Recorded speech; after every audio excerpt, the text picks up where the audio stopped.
a lot of times you see people wanting to go back to the 90s, especially my generation. People are like, yo, I wish I could go back to the 90s. It wasn't like this. Things were better. Food was better.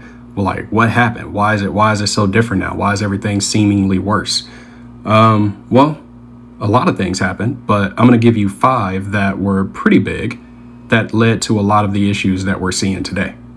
So the first thing that was different is that there was a federal ban on semi-automatic assault weapons and high-capacity magazines that lasted from 1994 to 2004. Okay, on September 13th of '04, the Republican-controlled Congress, which was the House, the Senate, and the presidency, they allowed the sunset provision to take effect because millions of dollars had been spent by the NRA to basically let this go away. And then all of a sudden you were able to buy assault weapons and high capacity magazines, and the rest is history if you go take a look at the school unaliving data. The second major thing that was different was Citizens United.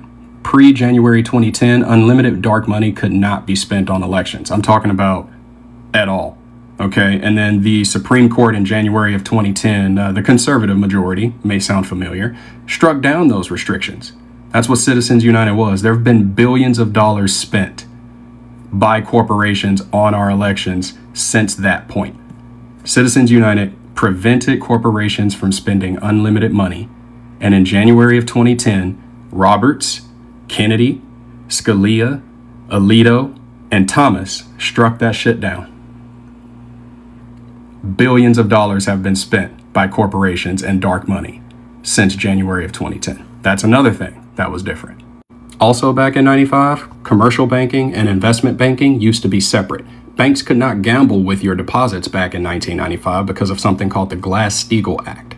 They could not take your money and pursue risky investments.